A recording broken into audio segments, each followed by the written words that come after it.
მოგესალმებით ძვირფასო რადიო მსმენელებო და მაყურებლებო.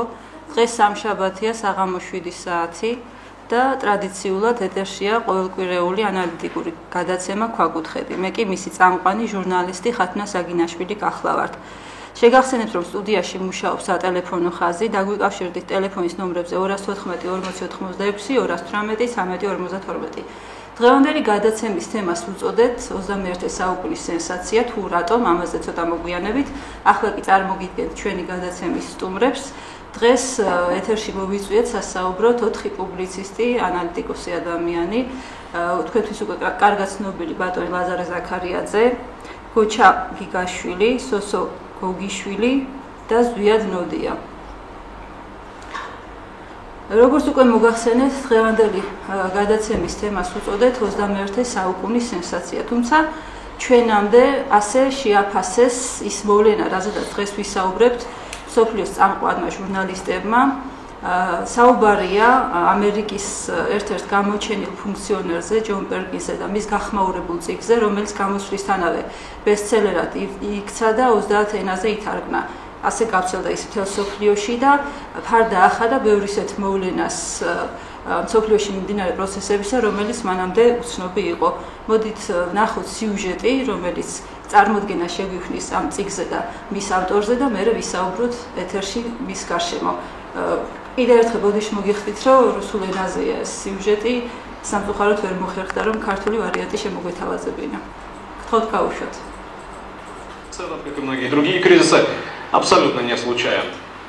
Он называет свою профессию экономический убийца. Джон Перкинс хорошо знает, о чем говорит. Больше 20 лет он работал агентом малоизвестной бостонской корпорации Main, одной из сотен компаний, которые, как утверждает Перкинс, в интересах американского правительства и разведки манипулируют глобальной экономикой. Мы маленький эксклюзивный клуб. Нам платят и хорошо платят за обжуливание стран по всему миру на миллиарды долларов. Большая часть вашей работы состоит в убеждении мировых лидеров становиться частью обширной сети продвижения американских коммерческих интересов. В конце концов, эти лидеры должны оказаться пойманными в ловушку паутины долгов, которая гарантирует их лояльность. Книга «Исповедь экономического убийцы» наделала немало шума во всем мире. В США она продержалась в бестселлерах 70 недель подряд. Перкинс подробно описывает технологии, по которым американские корпорации подводят к банкротству или полной зависимости целые страны. Авторы утверждают, что еще в студенческие годы был завербован АНБ, Агентством национальной безопасности. Ему объяснили, что отныне он работает в интересах государства и должен держать язык за зубами. Индонезия, Камбоджа, Иран, Ирак, Эквадор, Колумбия. Перкинс объездил полмира и лично знал многих политических деятелей, вроде президента Панамы Тарихаса. Цель экономического убийцы – склонить правительство отдельного государства к получению кредита у МВФ, Всемирного банка или американских корпораций. Как правило, кредит был необходим для развития инфраструктуры. Лично Перкинс занимался энергетикой. В частности, он утверждает, что участвовал в заключении эпохального соглашения между США и Саудовской Аравией, в результате которого американцы получили дешевую нефть, а Эр-Рияд – новые технологии военной базы. Особенность таких соглашений – подрядчиками всегда выступают американские компании. Деньги иногда вообще не покидают пределов Америки, а вот долг растет гигантскими темпами. В случае с Эквадором, например, на такие выплаты уходила примерно половина бюджета всей страны. Население голодало. Погрязнув в долгах, правительства на глазах превращаются в марионеточные, их элита просто переводится на американское содержание. Если схема не срабатывала, экономические убийцы уходили, уступая место людям ЦРУ, шакалам, как их называет Перкинс. И их задача – устранение несговорчивых посредством мятежей, госпереворотов или, как это нередко бывает, в результате покушения. И лишь в самом крайнем случае используется армия. Самый свежий пример – Ирак. John, seems like we're rolling. Джон, спасибо, что пришли. Ваша книга действительно впечатляет. Вы утверждаете в ней, что миром, ну или, по крайней мере, большей его частью, правят не люди, не правительство, а некое тайное общество, которое вы называете корпоратократия. Что это означает? Корпоратократия – это тоже люди, мужчины и женщины, которым принадлежат крупнейшие корпорации. И это на самом деле никакая не тайна, им не нужна конспирация. Они по большому счету ничего не делают нелегально, но они как раз контролируют и правительство США через финансовые институты, и большую часть правительств мира. Они контролируют основные СМИ, напрямую владея ими или их рекламными бюджетами. И этими людьми движет одна единственная идея – извлечение максимальных прибылей. Именно эта идея и ее исполнение создало сегодняшнюю неспокойную, нестабильную нестабильную ситуацию в мире, в котором всего 5% населения США потребляют 25% всех ресурсов, а в это время множество детей, примерно 35 тысяч, ежедневно умирают от голода и болезней во всем мире. И, конечно же, именно это привело к кризису, который поглощает сегодня весь этот мир. И вы были частью этой системы. Вы знаете и можете рассказать, как она действует. Мы создали первую поистине глобальную мировую империю. И впервые в истории империя была создана преимущественно не военными средствами, с помощью экономических убийц. Мы действовали разными методами, но самый простой был, когда мы находили в странах третьего мира ресурсы, которыми хотели завладеть наши корпорации, например, нефть, и выделяли им огромные кредиты через Мировой банк и его партнеров. При этом деньги шли в карман нашим же корпорациям за строительство в этих странах технопарков, дорог или тех же объектов электроэнергетики. По такой схеме обогащались наши корпорации и несколько семей, составляющих элиту этих стран, в то время как основная масса населения оставалась все так же бедна, слишком бедна, чтобы платить за то же электричество или ездить на машинах по тем же дорогам. Таким образом, страна попадала к нам на долговой крючок. В какой-то момент мы приходили вновь и говорили: ребята, вы не можете расплатиться, мы дадим отсрочку, но за это вы снабдите нас дешевой нефтью, будете голосовать в ООН так, как надо нам, или пошлете свои войска в помощь нашим куда угодно, например, в Ирак. Если они отказывались, в дело вступали уже совсем другие люди. Мы зовем их шакалы. В книге я описываю пару таких ситуаций в Эквадоре и Панаме. Это те, кто устраивают перевороты, свергает правительство или даже ликвидирует их лидеров. В единичных случаях, когда даже шакалы проваливались, как в том же Ираке, мы посылали туда войска. Вот так мы и построили эту империю, и в этом ее отличие от других, создававшихся в мире путем захвата чужих земель. Как же вам удалось покинуть эту систему? В книге вы пишете, что экономические убийцы не бывают бывшими. Мне удалось уйти в 80-м, 81-м. Я не мог больше терпеть этого. Я устал даже просто молчать об этом. И тогда я решил написать книгу. Я связывался с другими экономическими убийцами и шакалами, чтобы услышать их истории. Мне угрожали, предлагали деньги и большие, только чтобы я ничего не писал. У меня была маленькая дочь, и я действительно боялся за жизнь. Я бросал писать несколько раз, но вот после 11 сентября, когда я пришел на Ground Zero, я стоял там и понял, что должен написать. Американцы имеют право знать и эту темную сторону нашей внешней политики. И в этот раз я решил, что уже никому не проболтаюсь, что возобновил работу. Даже жена и дочь ничего не знали. А когда книга была уже на руках, я обратился к одному знакомому агенту, который разослал ее в десятки издательств. Это и стало моей лучшей страховкой. Каждый шакал знал, что случись со мной что-либо, если меня, допустим, застрелят, книга разойдется по миру. Она и так популярна, большие тиражи, переведена на 30 языков, но ведь могут всплыть и другие секреты. Так мои книги стали моей лучшей страховкой. Джон, ну вот то, о чем вы пишете, наблюдали ли вы признаки таких действий в бывших советских республиках после распада СССР? И еще, сегодня все обсуждают мировой кризис, и есть мнение, что кризис этот не случайен, что он тоже мог быть каким-то образом срежиссирован той самой корпоратократией, о которой вы говорите. Так ли это, и кому это могло бы быть на руку? Вы же знаете, все возвращается бумерангом, и под прицелом экономических убийств теперь мы же сами, и США, и Европа, и государства бывшего Советского Союза.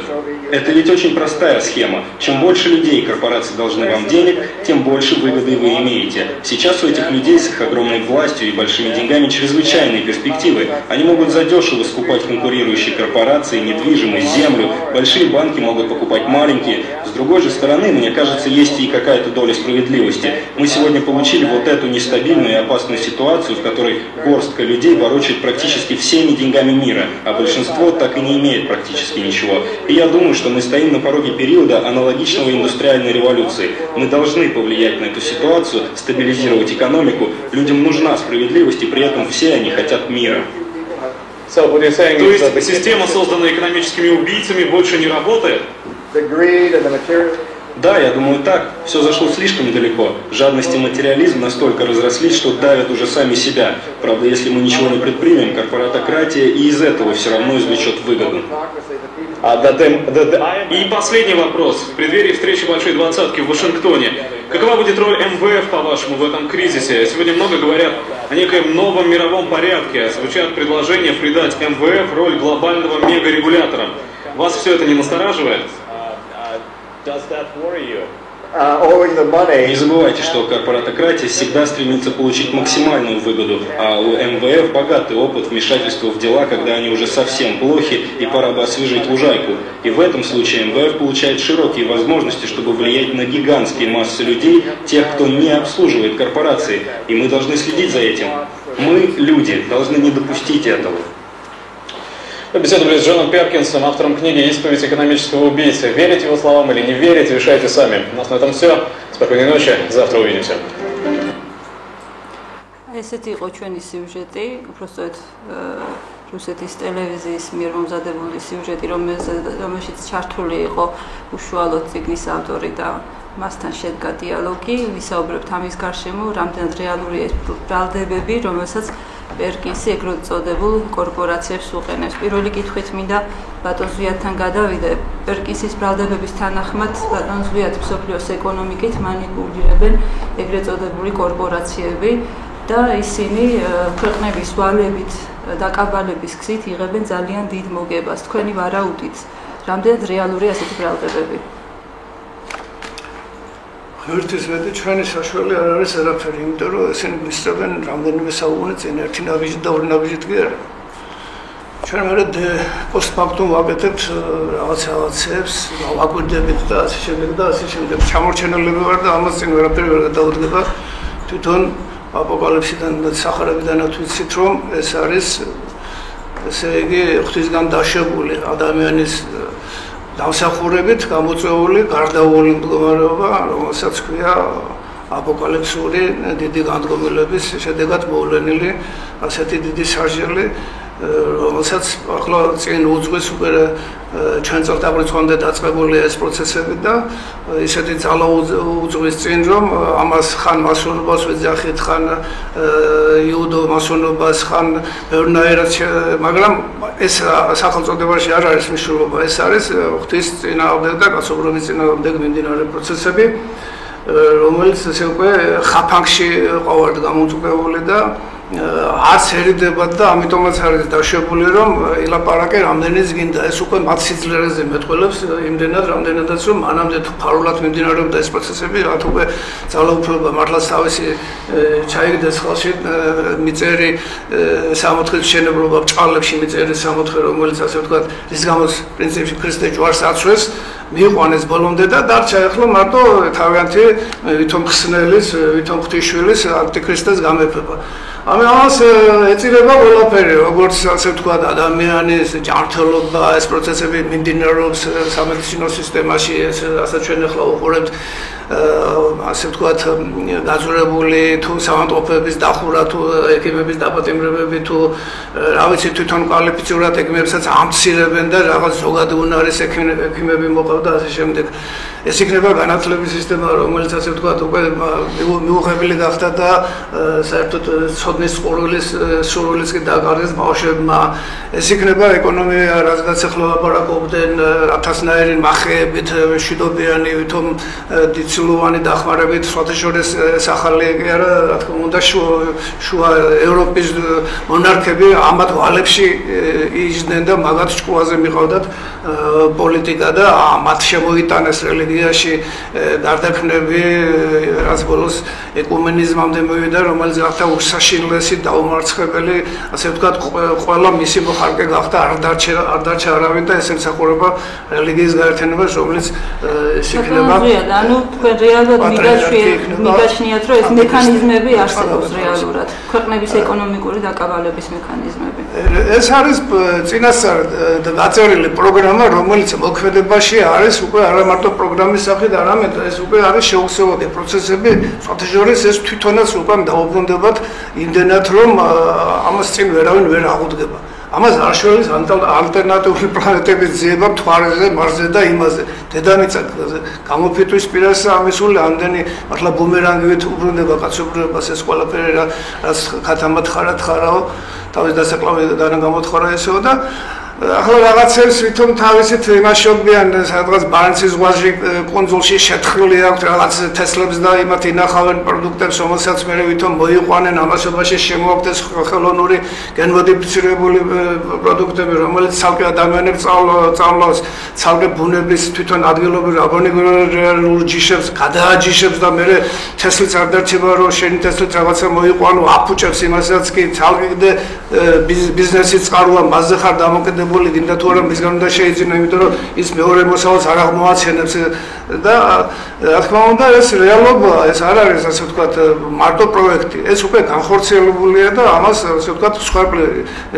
მოძნებს ის რომ ადამიანების კაცობრიობის რაოდენობა ისახავს მიზანს რომ შემცირდეს 1 მილიარდამდე დაიყვანოს და ამიტომ არის ესე იგი ეს უთანასწორო არც თუ მონაცვლებელი არის პირდაპირ გენოციდი კაცობრიობისა ამას ეძღვნება ამისთვისაა ეს ყველაფერი ეს მიმდინარე პროცესები. ბატონ ზიად კიდე მოგიბრუნდებით მაშინ მეორე კითხვაზე გადავიდეთ ძალიან მნიშვნელოვანი ფაქტები გააჟღერა ჯონ პერკინსმა ამ თავის ბრალდებაში მაგალითად იგი საუბრობს რომ საუდის არაბეთთან გაფორმდა ხელშეკრულება რომლის საფუძველზეც ამერიკა მიიღო საუდის არაბეთიდან იაფი ნავთობი სამაგეროთ მისცა იარაღი და ბაზები საუბარია იმაზე რომ ეკვადორში შედეგად ამ ეკონომიკური დაკაბალებისა ბიუჯეტის 50% ვალების და მისი პროცენტების გადახდას ხმარდება მაშინ როცა ეკვადორი და ლათინური ამერიკის ქვეყნების უმრავლესობა განვითარებადი ქვეყნების დონეს ვერ გასცდნენ და მოსახლეობის ძალიან დიდი ნაწილი შიმშილობს. აი ესეთი სტატისტიკური შემზარავი ციფრიც კი მოყავს.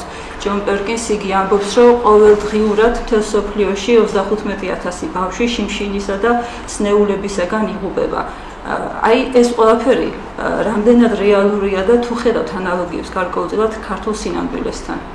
ბატონ ლაზარე თქვენ და მოგმართოთ თქვენთან გადმოვდივარ შეკითხვით. გამარჯობათ.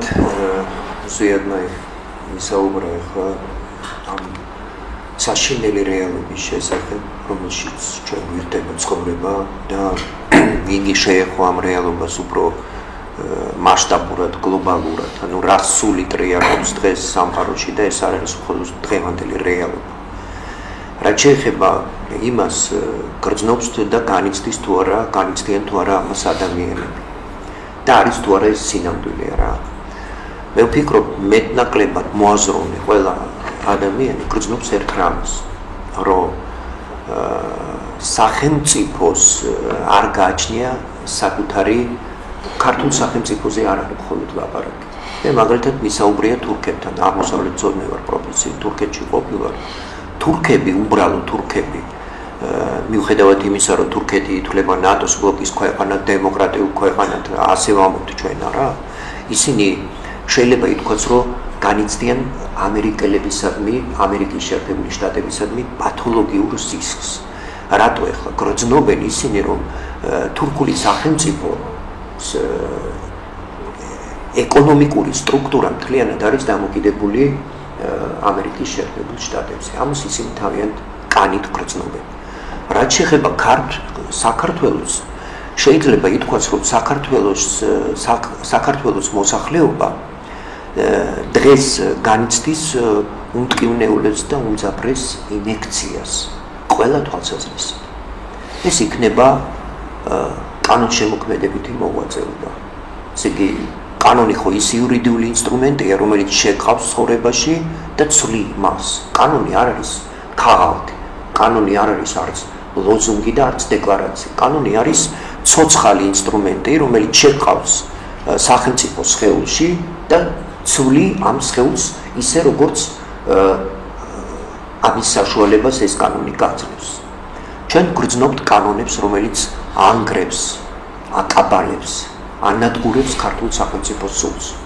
ჩვენ გრძნობთ ფინანსურ ინექციებს, რომლებიც ასევე ანგრევს, აკაბალებს. რაში, იცით რა არის? ჩვენ მივეჩვიეთ ზოგად საუბარს. ერთი ნეგატივზე საუბარი ადვილია და ეს ყველა მიცის. მართლაც ასეა ზუსტად. მაგრამ საქმე რა შეიცით? მე ვფიქრობ მაინც რომ ჩვენ ნაკლებად საუბრობთ დეტალებზე. ესე იგი, რა შემთხვევაში რა მოხდება? რა შემთხვევაში რა მოხდება? აი თქვათ, შემოდის რაღაც ფინანსი. თქვათ, რაღაც ფინანსური წყარო გაჩნდა, რომელმაც შემოიტანა სერიოზული ფინანსი საქართველოში. არსებობს ანალიტიკური სამსახური ან დისპეჩერული სამსახური, არ ვიცი რაც გვინდათ ის დავარქვათ, გონებრივი ცენტრი დავარქვათ, მაკონტროლებელი ორგანო. ნუ იქნება ეს მაინც და მაინც სახელმწიფო სტრუქტურაში. იყოს სისტემის გარეთ, იმიტომ რომ ამ სისტემაში ეს დენიტრიალებს, რაზედაც ზიანმა ილაპარაკა. თუმცა მე უფრო შეიძლება ეს იმის გამო, რომ უფრო არ ვიცი, არ მგონია რომ მაინც და მაინც ფანტაზიების გქონდეს მიდრეკილება, მაგრამ მე ვფიქრობ, რომ ქართულ სახელმწიფო ორგანიზმში მოფიქრალი პატარა უჯრედიც რომ გაჩნდეს, თვალი, ამას ქვია თვალი. აი ჩვენ ხომ ვზივართ ახლა აქ. თქვათ ყველა ვიტყუებით. ერთი მართალი კაციც რო იჯდეს, ჩვენს ტყუილს უკვე დაბრკოლება ექნება. მაგრამ სიმართლე არ არის ზოგადი. სიმართლე არის დაკავშირებული ყოველთვის კონკრეტიკასთან. კონკრეტიკა გულისხმობს ცოდნას. აი მე გავაკეთე, თქვი არასწორი. ზედა ეგრევე მეტყვის, რომ შენ ამაში არ ახარ სწორი და მეორეზე უკვე ვიფიქრებ. მეორეზე უკვე ჩემი ტყუილის ამპლიტუდა შემცირდება. ანუ თქვენ ბრძანებთ, რომ აკონტროლებელი აუცილებელია ქართული მოფიქრალი სამთავრობო ორგანიზაციაში ან არასამთავრობო სექტორში. მე ვფიქრობ, ეხლა რაში ეს არასამთავრობო სექტორის ხშირ შემთხვევაში ერთი და იგივე გრანტების საზრდოობს, ერთი და იგივე, რომელსაც აფინანსებს გარკვეულწილად აბსოლუტურად გეთანხმებით. ეს ერთი და იგივე რა თქმა უნდა, ეს არის ორკესტრი, რომელშიც ყველა ინსტრუმენტს აქვს თავისი კონკრეტული ფუნქცია. არასამთავრობო, აი მე მექნება ფუნქცია, მაგალითად, რომ ვიყო წინააღმდეგ და დამთავრდება ამით. მე რომ წინააღმდეგი ვარ, დემოკრატია. ეს არის სერიოზული. ანუ ხალხში მოიაზრებ შენ რაღაც ასე სტრუქტურას? მე მოიაზრებ რატომ გეტყვი. იმიტომ რომ ქართველი არის მოფიქრალი და ღრმა ფესვების მატარებელი, ღრმა არა მხოლოდ კულტურული, არამედ სახელმწიფოებრივი ფესვების მატარებელი ერი და ქვეყანა და გეთახმები ზუსტად იმაში, რომ მასობრივად განფენილი არ არის თქვა ისეთი ღრმა ცოდნა საკითხებისა, მაგრამ ინდივიდები სერიოზულად ფიქრობენ. ხათუნა, შენ ჟურნალის რედაქტორი ხარ და დამეთანხმები, რომ არსებობენ ცალკეული ადამიანები, რომლებსაც ღრმად და სერიოზულად აქვს ნაფიქრი ცალკეულ საკითხებზე. მაგრამ სამწუხაროდ მათ არ აქვს მატერიალური სახსრები, რომ მეტი გასაკანი და ასპარეზი ღირსების განცდა, მცოდნე ადამიანს აქვს ღირსების განცდა. ღირსების განცდა, ანუ ის შინაგანად ცოდნას რო ატარებს ადამიანი, ისე ადვილად ვერ საუბრობს. აი ზუსტად მე ერთი ფრაზა გააჟღერა ასეთი, რასაც მე ვიზიარებ. ჩვენ მიგვაჩვიეს ლაპარაკს. მაგრამ სახელმწიფო აზროვნების მთავარი თვისება არის ის, რომ ლაპარაკთან კი არ მთავრდება. შენ უნდა თქვა ის, რისი გაკეთებაც შეიძლება. ანუ ლაპარაკს უნდა მოყვეს ქმედება. აი ეს მომენტი უნდა გაჩნდეს ჩვენს აზროვნებაში. ეს არის საფიქრი. რა შეიძლება, რა ორგანიზმი შეიძლება შეიქმნას ისეთი, რომელიც აი ამ მასალას, აი ეს მასალა სხვათა შორის ჩემი აზრით შეგნებულად არის გაჟღერებული. რუსების მიერ კი არა, საერთოდ სოფლიოში, იმიტომ რომ გლობალურ პროცესს ჭირდება ამ ინფორმაციის გაჟღერება, თორე ეგენი ესე ადვილად კი არ ლაპარაკობენ ესეთ თემებზე. სხვა საკითხია, მაგრამ ძირითად საქმეს ნუანსები ჩვენ ახლა გაინტერესებს. ეს ამას რატომ ამბობ, იცი რომ რამდენად მართულია ეს ყველა. ეგ შეიძლება სხვა საუბრის თემა იყოს. ჩვენ ახლა ძირითად მაგისტრალს მივყვეთ და ვისაუბროთ იმ ფაქტებზე, რომლებსაც ასახელებს ეს ადამიანი. რამდენად მოიძებნება ანალოგიები ქართულ სინამდვილესთან. მაგალითად, შემდეგი ფაქტი, რომელიც ძალიან მნიშვნელოვნად და ნიშანდობლივად მეჩვენა, რაზედაც პერკინსი საუბრობს, არის ის, რომ თუ ეკონომიკური მეთოდებით ვერ ხერხდება ქვეყნების დაკაბალება და ხელისუფლება არის ღრმადეროვნული და წინააღმდეგობას უწევს ამ პროცესს, მაშინ იმ შემთხვევაში ხდება ამბოხის ინსპირირება, ჩამოგდება ხელისუფლების და რაც 20 წელია ხდება საქართველოში. იყო შემთხვევები, როცა ფიზიკურადაც გაუსწორდნენ ლათინური ამერიკის რამდენიმე ქვეყნის ლიდერს. სხვათა შორის ამ ინტერვიუმ გამახსენა ძალიან საინტერესო ერთი ფაქტი ზრიად გამსახურდიას მიერ მიცემული ინტერვიუ დევნილობაში, როცა ჩეჩნეთში იყო რუსეთის პრესისთვის და იქ იძახის ის, რომ თავის ჩამოგდებაში, ესე იგი ბრალს იმდენად არსდებს რუსეთის ხელისუფლებას, როგორც ასე მიღებულია, საყოველთაოდ არამედ გლობალურ პროცესებს ის იძახის, როგორც ეროვნული ხელისუფალი, მე შევეწირე გლობალიზაციის პროცესებს, მიმდინარე პროცესებს და ეს ზვიად გამსახურდიას ნათქვამი გარკვეულწილად ესე იგი პარალელში მოდის, ხო, ეთანხმება პერკინსის თანხმობაში მოდის ამ ყველაფერთან. ეხლა მე მინდა გადავიდე ბატონ გოჩასთან, ბატონ გოჩას ვკითხო. თქვენ მოისმინეთ ახლა სიუჟეტი და გაანალიზეთ ალბათ კიდევაც ის, რაზედაც ეს ადამიანი საუბრობს. რამდენად მნიშვნელოვნად და ღირებულად მიგაჩნიათ ის ინფორმაცია, რომელსაც პერკინსი გვაწვდის და ხედავთ თუ არა რეალურ პარალელებს საქართველოს სინამდვილესთან. იცით რა არის, რასაც პერკინსი ლაპარაკობს, ხო ვიწრო სპეცსამსახურების წრეში და ვიწრო ეკონომიკურ წრეებში, ეს სიახლე არ არის, უბრალოდ გაჟღერდა. ხოლო რაც პერკინსმა ილაპარაკა, უფრო ნათელი რო გახდეს, უნდა გადმოიტანო შენი ქვეყნის, ანუ ჩვენი საქართველოს რა, როცა ეკვადორზე და იქ არაბეთზე იყო ლაპარაკი, მათი რესურსი ნავთობია და გასაგებია და როცა კონკრეტულად საქართველოსზეა ლაპარაკი, უნდა შეხედო, რომ შენი რესურსი არის პირველ რიგში წყალი და რაც დრო გავა ეს წყალი კიდევ უფრო დაფასებული გახდება.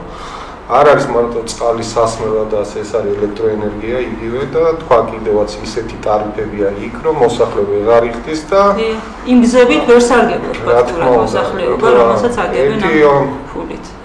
ერთი მნიშვნელოვანი მომენტია კიდევ რაც ჩვენმა საზოგადოებამ არის, ის YouTube-ზე შეიძლება მარტივად ნახონ ჯონ გორდონის და ჰამიდ ყარზაის შეხვედრა. ზუსტად იგივე ტექსტი, იმიტომ რომ ის პრობლემა რაც მოსახლეობას ექნება და დეგრადირებისკენ მიდის ქვეყანა, უნდა გადაიფაროს რაღაცით, ხო და იქაც ზუსტად ინფრასტრუქტურაზე ჩვენ დავაწყეთ. ანუ იგივე ერთი და იგივე ტექსტია, რაც აქ ხდება, რაც იქ ხდება. მეორე კიდე რაც მთავარია, მიმანიშნებელია ვერც ერთ ხელშეკრულებას, რომელიც ესეთ სტრატეგიულ ობიექტებზე წყალი იქნება. ვერც ერთ ხელშეკრულებას ვერ მოიძიებ, არის გასაიდუმლოებული. შიგნით პირველი პირების დაბლა დეპარტამენტის დირექტორებსაც არ მოუწევთ, ის არის. იგივე არ ვიცი, თუნდაც ენგუხესების თუ ხრამხესების თუ ასე შემდეგ და ასე შემდეგ. საქართველოში ართულებს კიდე მომენტ უფრო თუ მდგომარეობაში ვართ იმდენად, რამდენადაც ჩვენ გეოპოლიტიკური მდგომარეობის გამო ამ წრეების გარდა ჩრდილოური მეზობლის ანუ ორი ამ უდიდესი ძალის ჭიდილის მოედანია, მაგრამ მიზანი ორივეს ერთი და იგივეა.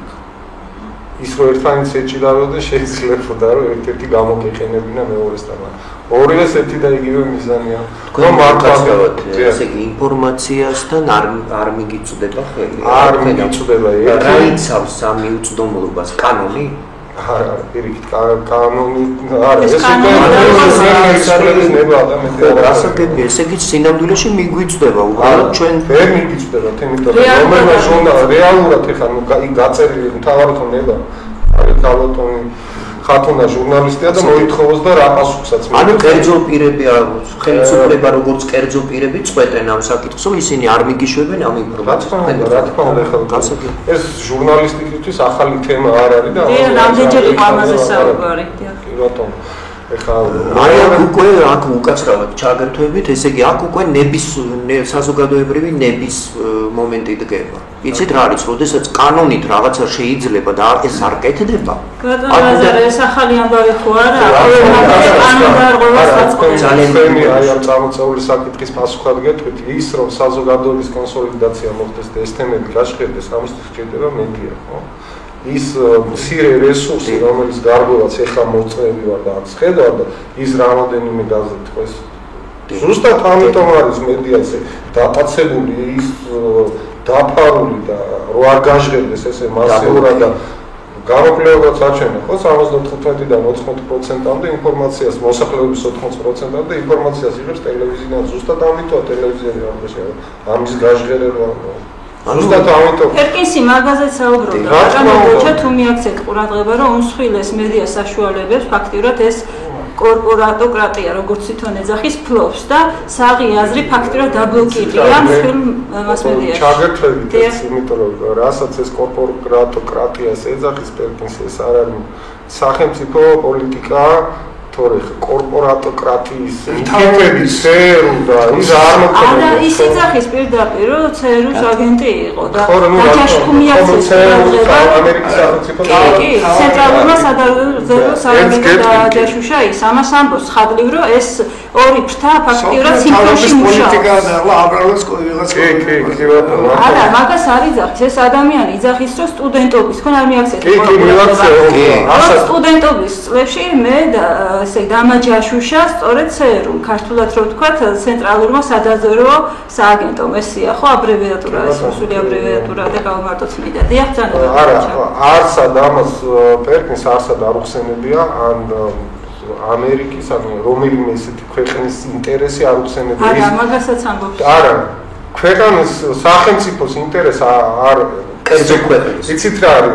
ჯამში ამას ამბობს, ვიც თქვენს კარგი გამგონი უნდა. კონკრეტულ ქვეყანას არ არის, იმიტომ რომ ვიღაცისთვის და სამწუხაროდ ესეა, ხო, მასიური საზოგადოებისთვის ЦРУ არ არის სახელმწიფო ესეა თქმული, რომ კი, ამერიკაში დემოკრატია, მაგრამ ЦРУ-ს არა, ბატონო, მე მეტნაკლებად წიგსაც ვიცნობ, ამიტომ მინდა ეხა დავაზუსტო. ხო, ამაში არ ჩავ. თვალნახივ ამბობს ის, რომ ისეთი ავტორიტეტული ორგანიზაციები, რომლებიც ამინც ქმნიან სოფლიო ეკონომიკაში, სოფლიო ბანკი, სავალუტო ფონდი და ასე შემდეგ, პირდაპირ ექსკლუზიურად მუშაობენ ზესახელმწიფოთა ინტერესებიდან გამომდინარე. ის ხაზს უსვავს ამას წიგნში და მთელ ლაიტმოტივად გაძლევს მთელ მის ნაშრომს ეს ფრაზა. მე ხა მინდა აქვე დასაზუსტებლად კიდევ რამდენიმე მომენტი გამოვკვეთო მისი ნათქვამიდან. მთელი ამ პოლიტიკის მიზანს წარმოადგენს, როგორც პერკინს იძახის, ძირითადი ბუნებრივი რესურსების მიტაცება ამერიკის მხრიდან. ამასაც აჟღერებს ის სხვათა შორის. და ამ ფაქტსაც სტატისტიკური მონაცემიც მოყავს, რომ თუ კი ამერიკის მოსახლეობა შეადგენს მთელი სოფლიოს მოსახლეობის 5%-ს, ეს სულაც არ უშლის მას ხელს, რომ მოიხმაროს ბუნებრივი რესურსების 25%-იო. მე იძახის ძალიან მნიშვნელოვან რაღაცას ზუსტად, რომ დაკაბალება ხდება ვალებით ქვეყნების, მაგრამ ხარ გონიათ, ეხა ინსტრუქციების გარეშე იძლევიან ამ ვალებს. იმას მოყვება ძალიან ვრცელი ინსტრუქციები, რაში უნდა დაიხარჯოს. ხარ გონიათ, რომ ის დაიხარჯება სოფლის მეურნეობის აღორძინებაში, სტრატეგიის აღორძინებაში, რაც წარმოადგენს კიდევაც ფუნდამენტს, ხო, ეკონომიკისა. აი ამ სიუჟეტმა მაფიქრებინა, რომ რაღაცა ჩვენ სინამდვილიდან, ქართული სინამდვილიდან რაღაც სტატისტიკური მონაცემები ამომეღო და ფინანსთა სამინისტროს არქივებში ჩავიხედე, ვეცადე ბიუჯეტის პრიორიტეტები მენახა ბოლო წლების მანძილზე. ძალიან საინტერესო ციფრებს წავაწყდი. მაგალითად 2005 წლის ბიუჯეტში სოფლის მეურნეობაზე თუ არის გამოყოფილი 1,134,000 ლარი დაახლოებით, გზებზე გამოყოფილია 58 მილიონ რაღაცა თანხა. ეხა ტენდენცია ნახეთ, სოფლის მეურნეობაზე იმის მაგერი იზრდებოდეს დოტაცია დახმარების ფონდი, ტენდენცია კლებისკენაა პირიქით. 2006 წელს გზებზე თუ გამოყოფილი 168 მილიონ რაღაცა თანხა, სოფლის მეურნეობაზე 2 მილიონი. ესე იგი წარმოიდგინეთ რა დისბალანსია და სიცხადისთვის ხო პერკისის სიტყვაში რომ დავწმუნდეთ, ესეც კი საკმარისია. 2007 წელი გზებზე გამოყოფილია უკაცრავად ტრანსპორტზე 108 მილიონ რაღაცა, კიდე კუდებს აღარ ვამბობ, რომ არ დაგამძიმოთ ზედმეტი ციფრები და სოფლის მეურნეობაზე გამოყოფილია 21 მილიონი და ასე შემდეგ. 2008 წელი სოფლის მეურნეობა 15 მილიონ 244,000, ტრანსპორტზე და გზებზე 88 მილიონ 106,000. ესე იგი, ჩვენ რო სხვა არაფერი მონაცემი არ მოვიძიოთ, ესეც კი ცხადლივ აჩვენებს იმას, რომ ამ აღებული ვალებით პრიორიტეტები არასწორად არის განსაზღვრული, იმიტომაც არის ზუსტად რომ ქვეყანაში პიარდება ეს ტურიზმის აღორძინება. არავინ იმას არ კითხულობს, რომ ისეთი მსხვილი ტურისტული ქვეყანა როგორც იყო საბერძნეთი დღეს რატომაა ესეთ მძიმე მდგომარეობაში და არავის არ მოსდის თავში აზრად თუ შეგნებულად მალავენ ამ ყველაფერს, რომ საქართველოს დღეს გადის საბერძნეთიზაციის პროცესი და ხვალ ეზებ ჩვენ საბერძნეთის მდგომარეობაში შეიძლება უარეს მდგომარეობაშიც აღმოჩნდეთ. აი ამ ყველაფერზე ბატონო ზვიად ისევ თქვენთან და განმოვიდეთ და კითხოთ რა ანალოგიებს ხედავთ ამ ვითარებასთან და რამდენად ცხადად ჩანს ის სურათი, რაც პერკინსმა თავის წიგნში და ამ მოცემულ სიუჟეტში დახატა, რომ არის რეალური და გადახატულია თითქოს ქართული სინამდვილიდან. არის თუ არა ეს რეალობა ამ გადასახედიდან მივშევოთ. ერთი სიტყვით, რა თქმა უნდა, უფრო ადრე დაწყებული ეს და ჩვენ შემდგომ ეტაპებში გავდივართ ახლა დაიწყო ევროპაში, დასავლეთში დაიწყო ეს პროცესები და რაც იქ გავლილია, იგივეს აკეთებენ აქეთ, მაგრამ თვითონ ეს პროცესები თავისი განვითარების მიხედვით ყველა პუნქტში სხვადასხვა რამე ერთ ყველაფერი ერთ რამეს ემსახურება, მაგრამ სხვადასხვანაირია. ველთად აქ არის ჩვენ მე გარდა იმისა, რომ ჩვენ ალბათ ყველა ვიც ამ პროცესებს ვაკვირდებით და თვალს ვადევნებთ, არა მარტო პერკინსის წიგნი გვაქვს წაკითხული, არამედ მთელი ამ ხნის განმავლობაში ვეცნობთ ძალიან დიდი მასალაა დაგროვილი და ბევრნაირი ისინი გამხელილი. ლაპარაკია იმაზე, რომ თვითონ როცა გაივლი საქართველოს იმას, რაც უკვე საბერძნეთმა გაიარა, ან თუნდაც თქვათ, რაც დასავლეთში გაიარა სექსუალური რევოლუციის იმით და რომელიც ახლა ვითომ ხალხში ამოვიდა და მიხვდა ამის იმამ, უკვე თავის კვალი დატოვა, თავის საქმე, შავი საქმე, შავმელი საქმე გააკეთა 100 წელიწადში 4-5 თაობა იცვლება, 20 წელს რო გახდება ბიჭი, ცოლები ყავს, აჩეშულს და აი ასე გაიზარდა თაობები, ჩამოყალიბდა უკვე ახალი მოქალაქეები, ახალი ადამიანები და ახლა აწი დანარჩენი სხვა პროცესები როგორ განვითარდება, ეს კიდევ ცალკე საკითხია და ის მოუწევს საქართველოსაც. საქართველოს ეს ტურისტული ამბავი ჯერჯერობით გამოსადგა არია სახელმწიფოსაც იმისათვის, რომ რაღაც ფინანსური ისიც არის და ამას გარდა რამსთავარია ზნეობრივი მორალური მენტალობის ცვლა, სულიერების ცვლა მიმდინარეობს ადამიანის. აქ ეროვნების პრობლემაა ძალიან მნიშვნელოვანი, რომელსაც შენთვის არ იყოს ხათუნა, ზუსტადაც რომ ზვიადგანსახურდია შეეწირა მაგ ამბავს. ზუსტადაც შეეწირა, იმიტომ რომ აქ ლაპარაკია იმაზეც კი რომ გარკვეულ ეტაპზე, ახლა თუ ასეთ დგას, რაღაც პატარა მცირე დოზი დგას, რაღაცები პასპორტებში შეცვლა იმის მამის სახელი არ არის, ეროვნება არ არის დაფიქსირებული, თუ ამ დონეზე დგას. ხო, ეხლა ეს მიდის მე იქამდე რომ კერძო კანონი შემოსული, რომელიც ახლა მეგობარი ლაპარაკობდა, ყველაფერი არ არის ჯერ გაზღვრებული, იმიტომ რომ ეს ეტაპი არ დამდგარა ჯერ.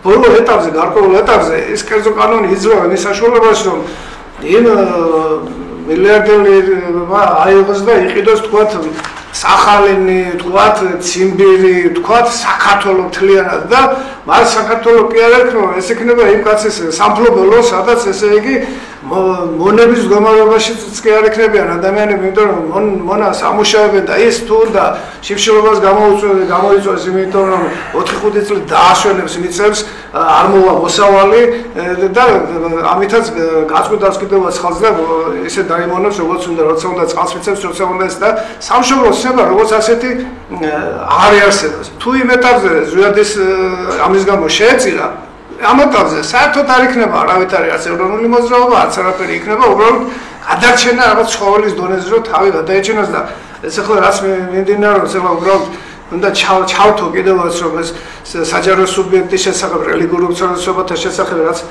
დაწყებულია, ესეც ამაშია ჩადებული, ესეც იმისთვის არის ჩადებული.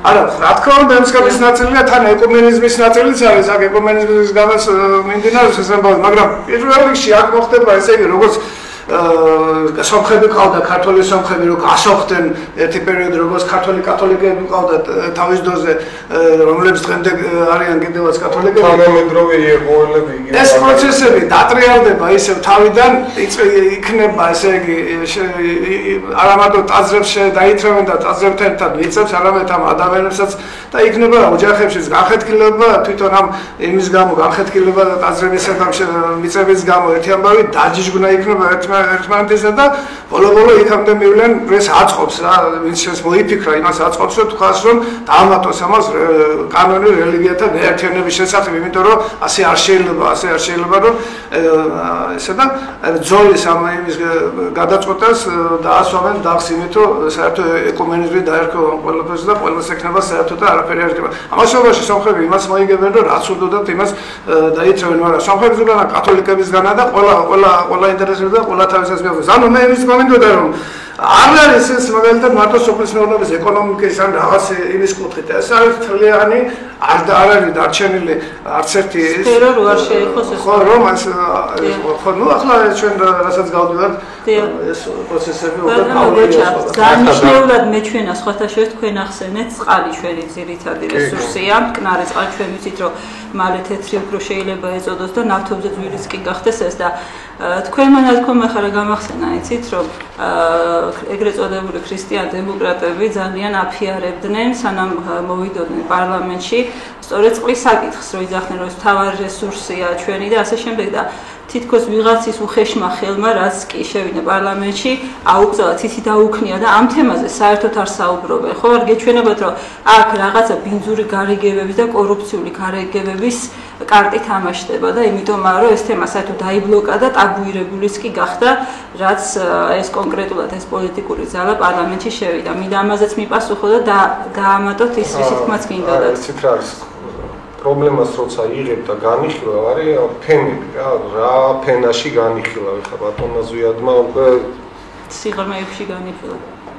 ბოლომდე სიღრმე და მაშინ მაგ სიღრმეზე უნდა გავაგრძელოთ საუბარი ის რომ ამერიკის მოსახლეობა 5%-ია და მოიხმარს ესეც რაშია საქმე იცით ამერიკის მოსახლეობაც უმრავლესობა დამოუკიდებელი არ არის კი თქვათ კვების და ეს ყოფაცხოვრებითი პრობლემები ისეთი არ აქვს მაგრამ ის როგორ აგიცნათ მე თეოლოგია არ ვარ თეოლოგიაზე გელაპარაკოთ მაგრამ გეტყვით რა ყოველ ადამიანში ფსიქოლოგიის დონეზე ვილაპარაკოთ არის ორი საწყისია ხო გონიერი და ცხოველური ინსტინქტი და გონიერი ადამიანის დაჭერა და მართვა ძნელი ამიტომ ის უნდა გადაიყვანოს ცხოველური ინსტინქტზე და ცხოველის მართვა მარტივია და ერთი ხერხია ხო ცირკშიც გინახიათ რა არ გააკეთებს რასაც ელიან შენგან გაშიმშილებენ და ცემენ და როცა გააკეთებენ არის პატარა ნატეხს რაც ხდება მექანიზმებია ხო იცით რა მე თეოლოგიას არ ვილაპარაკო და აპოკალიფსი ანუ ეს მარტივი ესეთ ამერიკის მოსახლეობა კი მანქანა პენსიას მაგრამ მაინც მიბული ეს საკუთარი სახლის ფლობები ძალიან ცოტა ან განვადებით ან ქირით ან მოკლედ ისინი მაინც დაჭერილები არიან სახელმწიფოს რა პერიოდშიც რამელი ფენის მართვადები არიან შენთან ამის ძალიან დიდი პრობლემა არის მართვადიდებლობა რომელიც გენეტიკაში გიდევს და მაგიტომაც მოიტანა მართვადიდებლობა გარდა ღმერთის შემწეობისა და ეს არის ერთმანეთთან ურთიერთობის წესები და ზნეობა ჯერ კიდე ძველ ჩინელებს ჰქონდა თავიანთ სამხედრო დოქტრინაში ჩაწერილი რომ მტერს ხმლით და იარაღით მომიდიხარ გაუყვენი ზნეობა და მე შენია და ნუ დღევანდელ რეალობასაც შევხედო და იმ სექსუალურ რევოლუციებსაც და იმ ხო და ეხლა გადავედი სხვა თემაზე მაგრამ დავბრუნდები ცხოველური ინსტინქტი გამოიხატება მინდათი და გონიერია სწორი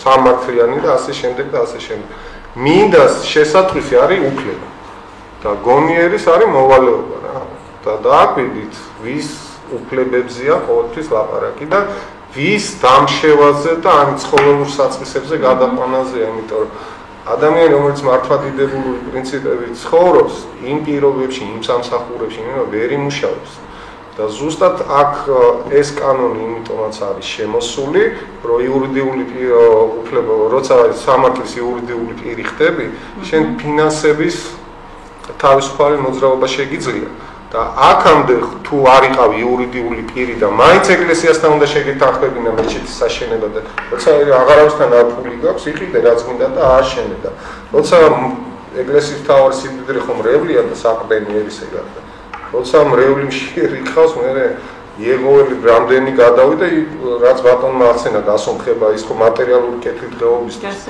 და ნებისმიერ იმ კონფესიის უკან ყველა შენზე მატერიალურად ძლიერია და შენ ბერნის გადაბირება ესე ხდება იგივე ანუ ეს ყველაფერი ერთიანი პოლიტიკის ნაწილია, კარგად გათვლილი და შორს მიმავალ გეგმებს ემსახურება. მე გითხარით, რომელ ფენაზე გამიხილავ ამ პრობლემას, თორე თუ სიღრმეში ჩადიხარ, ადვოკატურია და აი იქამდე დადიხარ, რომ ადამიანს ადამიანის სახე უნდა დააკარგიო და რომ ადვილად მართვადი გახდეს. ნუ რა თქმა უნდა, მართვის ერთ-ერთი მექანიზმი ამაზე ამას. სხვათა შორის სიუჟეტში ძალიან საგულისხმო იყო კიდე ერთი მომენტი, პერკესი ამბობს, რომ აი ამ გზით ხდება სწორედ ეროვნული ხელისუფლებების მარიონეტებად ქცევა, მერე მათი მართვა, ვინც ურჩები არიან, იმათ პირდაპირ უხეში ძალითაც კი უპირისპირდებიან, თუ არა და აიძულებენ, რომ თქვათ, გაეროში ნებისმიერ კენჭისყრაზე ისეთ მისცეს ხმა ამ სახელმწიფომ, როგორც მათ აწყობთ, სადაც დაჭირდებათ, იქ გამოიყენონ ამ ქვეყნის ჯარი. ეს ფაქტია. ხო, ფაქტია, ეხლა რატო აიჩემეს მაინდა-მაინც რომ ქართული ჯარი უნდა შეიყვანონ ერაყში და შეიყვანონ ავღანეთში, მინდა ეხლა სოსოსაც ვკითხო და ბატონ ლაზარესაც ვკითხო ერთი და იგივე რაღაცა. ეს მომენტები ცხადად არის თუ არა გადახატული ქართული სინამდვილიდან. რა თქმა უნდა.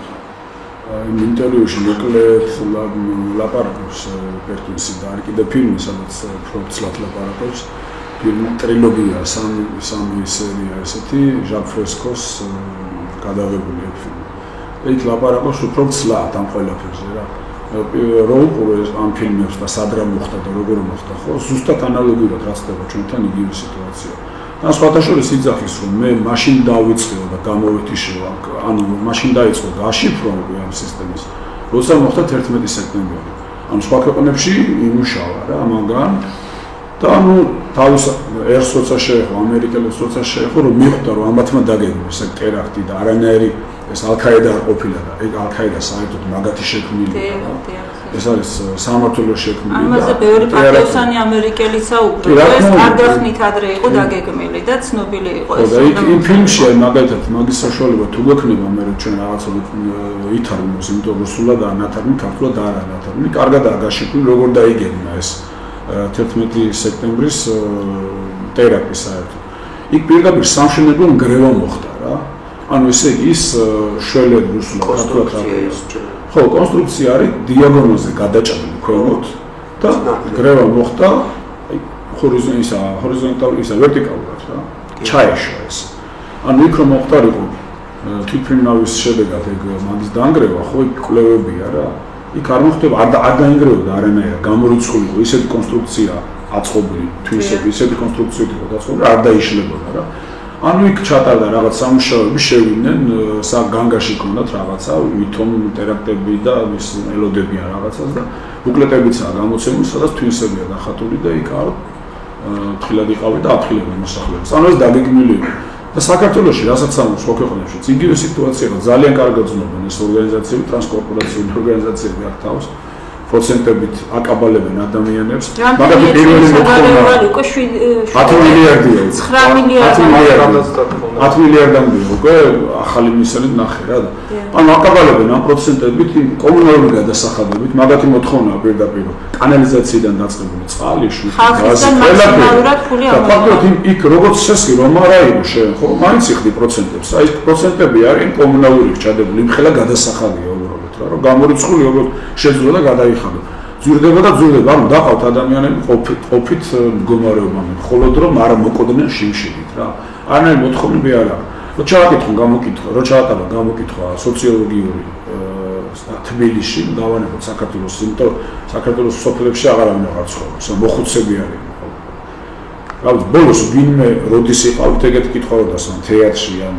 დაუშვათ რაღაც ისეთ კულტურულ ღონისძიებაზე ალბათ 90% plus არ ყოფილა ბოლო რამდენიმე წელი რა როდის კითხვის ოსო იქნება მოусმინოთ ჩვენს მაყურებელს ბრძანეთ მოგესალმებით საღამოშიდობის ეხლა ვისმენთ თქვენს გადაცემას საუბარი იყო ცათამბიანების დანგრევაზე და გამახსენდა ესეთი ზუსტად არ მახსოვს იმ ციგნის სათაური მაგრამ ეს ციგნი იყო გამოცემული 88 წელს 1988 წელს სადაც იყო საუბარი მასონების გეგმებზე ახალი სოფლიოს მშენებლობასთან დაკავშირებით და იქ პირდაპირ ეწერა რომ ჩვენ უნდა დავანგრიოთ ამერიკაში ორი ცათამბჯენი რაც მოგცემთ საფუძველს რომ დავიწყოთ მთელი სოფლიოს დაპყრობა და გარდა ამისა მოგესალმებით ნახატასთან როდესაც მოხდა მშენებლობის დამოწყება მაგ დროს იყო ღვთისმშობლის გამოცხადება რომ ამ დროს დაიწყო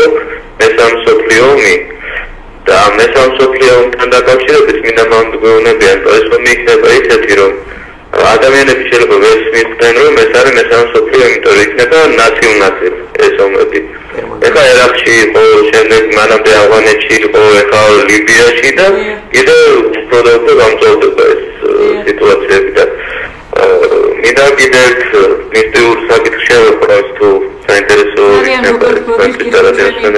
საეთერო დრო თითქმის თანამედროვე ბატონო ჩვენი დრო თითქმის ამოიწურა გთხოვთ რომ ძალიან თანამედროვე წმინდა მამები ვინც არიან მამა გაბრიელი როდესაც ცოცხალი იყო და ეხლა მის გარეთ მცხოვრები წმინდა ბერები ვინც არიან არა მარტო საქართველოში მის არგოს გარეთაც ყველა ამბობს რომ ანტიქრისტე არის უკვე დაბადებული დედამიწაზე დადის და ძალიან მალე მოხდება მისი გამარჯვება და ბოლო ჟამის ადამიანები ვართ და ეს ყველაფერი არ უნდა გაგვიკვირდეს ჩვენ დიდი მადლობა გენასო ბუნებრივი პროცესებია ვერ გავიქცევით ამას თავი შევინარჩუნოთ მასმედებლობა და ჭეშმარიტი წმენა დიდი მადლობა ბუნებრივი ეს არ არის ეს თვითონ მესამე სოფლიო არ არის რაზედაც ეს ბუნებრივი არ არის ხელოვნურია მაგრამ ბატონ ლაზარესაც მინდა ვკითხო რა კი ეხლა მივეცი სიტყვა და არ მიეცა შესაძლებლობა ეპასუხა კიდე ერთი მომენტი ძალიან მნიშვნელოვანი რაზეც საუბრობს რომ ეს ეკონომიკური კრიზისი არის ზუსტად ხელოვნურად შექმნილი არავით არის ბუნებრივი წინაპირობა არ არსებობდა რომ სოფლიო ეკონომიკური კრიზისი გამძვინვარებული იყო და ესეც ემსახურება ზუსტად იმ სოფლიო გლობალისტურ გეგმებს რომლებიც არსებობს და რომელზედაც ჩვენ ვისაუბრეთ ბატონ ლაზარე მინდა აი ამ თემასაც შეეხოთ და მერე იქნება ცით რა არის ალბათ ყველა გრძნობს ყველა მეტნაკლებად მოაზროვნე ადამიანი გრძნობს იმას რომ ამ დესტრუქციულ პროცესებში ჩადებული არის ონება აქ მოქმედებს სერიოზულად რაციო ონება აქ არ არის უზუსტო მოქმედება თუ ვინმე გონია რა თქმა უნდა ეს ყველაფერი გათვლილია ეს ყველაფერი განსაზღვრულია აქ მოქმედებს ონება მაგრამ არის ერთი ნიუანსი შეიძლება მე ისე ვიმეორებ ეს იყოს ჩემი სუბიექტური პოზიცია და ძალიან ბევრი არ დამეტყველებს მაგრამ როდესაც ვლაპარაკობთ მენტალობის შეცვლაზე როდესაც ვლაპარაკობთ დესტრუქციული ადამიანების თუნდაც რობოტის დონეზე მისული ადამიანების მოქმედების სამოქმედო პროგრამას რაც შეეხება მენტალობის შეცვლა ეს სინამდვილეში რაც თქვა დღეს საქართველოში ხდება და რაც მსოფლიოში ხდება დიდი ხანია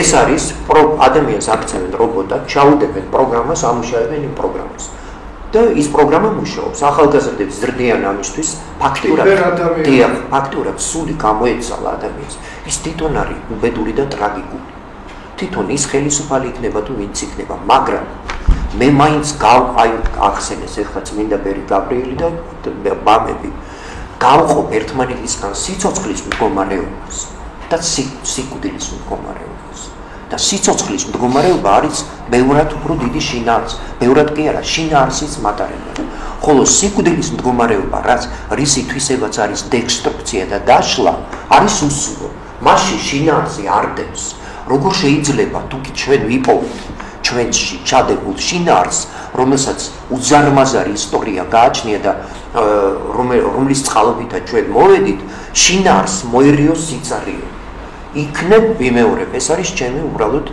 ისეთი ვთქვათ ყველაფერი მაღაზია ეს არის ღვთისწინააღმდეგ სატანის ბრძოლა რომელიც დაიწყო სასუფეველში და გრძელდება რომ საბოლოოდ დაამტკიცოს რომ ესე იგი ღვთის შექმნილი არსება ადამიანი თურმე არის მისი მტერი ღვთის მტერი და დასცემს ამ ადამიანს ისე რომ არც მართლმადიდებლობა ექნება არც ეცისკენ მიმოღალი გზა არ ექნება და ეს მთელი კაცობრიობის შეუძლებელია მეთქი ეს ამას ვამბობ შეუძლებელია სამწუხაროდ დრო აღარ გვეღო საქართველოში შეუძლებელია იმდენად მნიშვნელოვან საკითხს შევეხედა იმდენად მოცულობითია ეს ინფორმაცია და ვეცდებით რომ შემდეგ კიდევ გავაგზავნოთ, გავაღრმავთ ამ თემაზე საუბრები და ჩვენი სტუმრებიც ალბათ შემოგვიერთდებიან და უფრო სერიოზულ ანალიზს შემოგთავაზებთ. ბოლო სიტყვა მინდა სოსოს გადაცე და იქნებ სოსომას რაღაცა პატარა დასკვნა. ზუსტად წეგან ვერ დავამთავრე, რასაც ლაპარაკობს, ანუ ესე გაცხდება, ყველაზე მეტად ხდება პროცენტებით, ხო დაკაბალება ხალხის და დამონება. ხო და იმაზე რომ ლაპარაკობთ, რომ ვერიჩიპი ჩამოიდგება და ბიომეტრიული პასპორტები რო გექნება და თავისუფლების შეზღუდვა, ეს ხო არაფერი, ხო უმთავრესი თავისუფლება გეზღუდება რა. ეს ახლა უკვე გაკეთებული აქვს თამათ. ჩვენ თუ გონია რომ ბიომეტრიული არ აქვს, უბრალოდ პირადობა გვაქვს და მაგით პრობლემა არ აქვს, ძალიან ვწდებით რა, იმიტომ რომ 47000 კაცია უკვე მე ერთხელ რამდენიმე თვის ვიყავ გადაცემაში, მაშინ 43000 კაცი იყო. უკვე 47000 კაცია. მოვალეთა რეესში შეყვანილი. ეს არის ქართული ვერიჩიპი რა. ეგეთი რამე არსებობს არ არსებობს. რომელსაც ყველანაირი უფლება შეზღუდულია. ვერ გადარიცხავს, ვერ გადაიხდის, ვერ გავაქვეყნიდან. ეს არ ვრცელდება და არა აბსოლუტურად რა. არანაირად გავრცელებული. ამ დროს დიდი მადლობა მინდა მოგახსენოთ გადაცემაში მონაწილეობისთვის, დავემშვიდობებით ჩვენს მსმენელს და მაყურებელს და ეს საკითხები ძალიან მნიშვნელოვნად გვეჩვენება, იმიტომ რომ უნდა ვიცოდეთ ჩვენ როგორ დავგეგმოთ ჩვენი მომავალი, სწორი ორიენტირები გქონდეს და არ აღმოჩნდეს ჩვენ და ჩვენი ქვეყანა ცხვრის ქურქით შემოსილი მგლებით. აი ამას ეძღვნება ზუსტად ჩვენი საუბრები, რომ ხალხმა გაიგოს სიმართლე, რომ განსაზღვროს ის როგორ იცხოვროს მომავალში. დიდი მადლობა და კიდევ გავაგრძელებთ ამ თემაზე საუბარს. მადლობა.